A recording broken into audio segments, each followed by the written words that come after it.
Tem gente que diz, eu não pago imposto. E quem diz que não paga imposto, às vezes é porque tem uma renda baixa, a fiel corintiana, por exemplo, e não paga imposto de renda. Não tem veículo, não paga IPVA.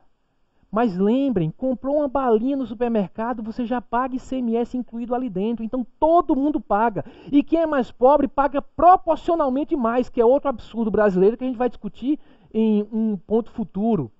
Mas, agora percebam, todos nós pagamos. O que o Estado utiliza para suas atividades é dinheiro nosso, como vocês bem sabem.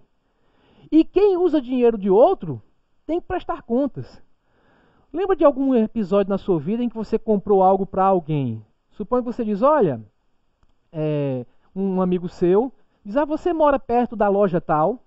Aí você diz, moro lá pertinho. Você poderia comprar tal equipamento para mim? Posso, tudo bem. Aí o sujeito diz, quanto é que é? Você diz, eu lembro que eram uns 400 e poucos reais. Aí o cara está aqui, toma 500 reais, compra para mim. Aí você chegou lá, é 412. Você compra, recebe 88 reais de troco, então recebeu 500, pagou, recebeu equipamento e 82 reais de troco. Você, por cuidado com seus deveres morais, você faz o quê? Pega a notinha fiscal, chega no outro dia para o sujeito e diz, olha, está aqui o equipamento, custou 412 reais, está aqui na nota. O cara, não, nem se preocupe com isso, confio em você. Não, mas está aqui na nota 412 e estão aqui os 88 reais de troco.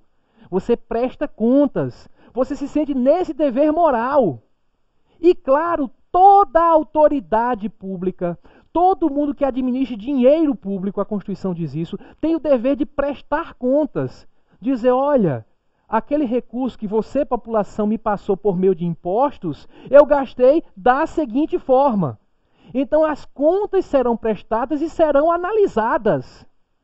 Se o sujeito disser, foi aqui 412 e toma 2 reais, vai dizer, pô, o troco não foi esse. É isso? Então, se o recurso orçamentário foi de 1 bilhão e o governo gastou 900 milhões e 100 milhões sumiram, a população pode dizer, pô, o troco não é esse, está faltando grana aí que pode ser importante para a população. Então as contas vão ser analisadas. Mas não são contas tão simples quanto a que eu citei, da comprinha de um equipamento no supermercado. Tem várias coisas que são colocadas num orçamento que é muito complexo para o cidadão comum, digamos, entender, e para o parlamento entender.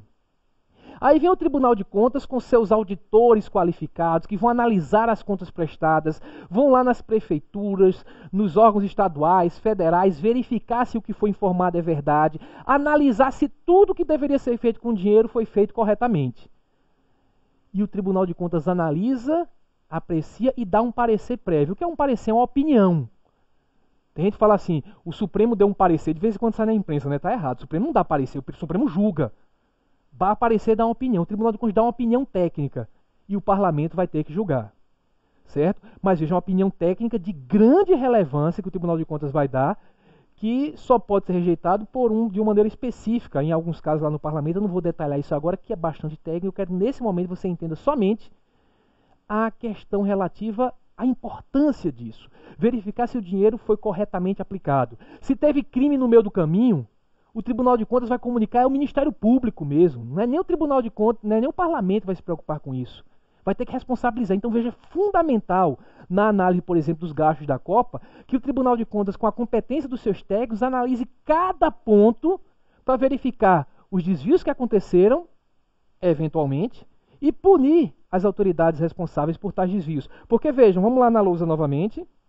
Olha só, mais à frente, a Constituição diz que o Tribunal de Contas tem competência também para aplicar aos responsáveis em caso de ilegalidade, fez coisa contra a lei, ilegalidade de despesa, né, ou irregularidade de contas, as contas prestadas não satisfizeram o órgão controlador, certo? As sanções são punições, multas, por exemplo. Então o Tribunal de Contas, ele vai também aplicar as multas previstas em lei, dizendo que se estabelece, entre outras penas, né, as multas, como nós falamos, proporcional ao dano causado ao erário. Corta a imagem para mim, por favor. Olha só, o Tribunal de Contas analisa, mas ele também tem poder de punir. Inclusive, como nós vamos ver, essa história do Tribunal de Contas dar só uma opinião só vale para o chefe do Executivo. Deixa eu deixar isso bem claro para vocês. Na esfera federal, quem é o chefe do Poder Executivo, ou a chefa, como ela gostaria, a presidente da República. O Tribunal de Contas dá uma opinião sobre as contas que ela prestou. Quem vai julgar é o Parlamento. Quem vai julgar é o Congresso Nacional. Mas só ela tem essa vantagem. Porque todas as outras autoridades na esfera federal serão julgadas. O tribunal não vai dar só uma opinião. Vejam que ele não é subordinado. Ministro tem contas julgadas. Certo? Outras autoridades, secretários, têm contas julgadas. E se julgar pela irregularidade, imputar débito, disser que o cara deve, o cara desviou 100 milhões, ele vai ter que pagar os 100 milhões. A Constituição diz que essa decisão do Tribunal de Contas vale como título executivo. Vou simplificar para você.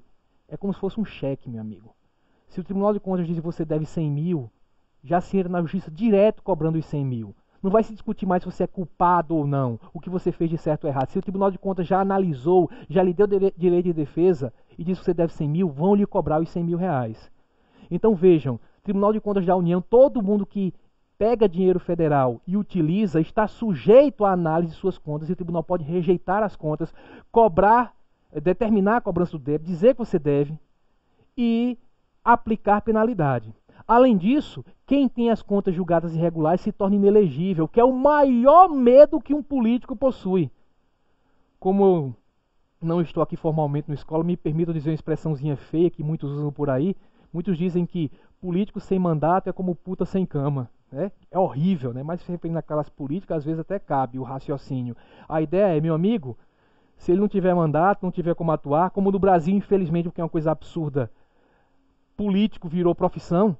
Eu acredito que, na realidade, o cara deveria ter sua profissão e ir lá exercer o mandato. Tem até algumas sugestões quanto a isso que a gente vai fazer mais à frente. Mas o maior medo que o político tem é de se tornar inelegível. Então, veja, o Tribunal de Contas tem poder para determinar a devolução de débito, pelo menos reconhecer o débito para que os órgãos competentes cobrem, para tornar alguém inelegível, certo?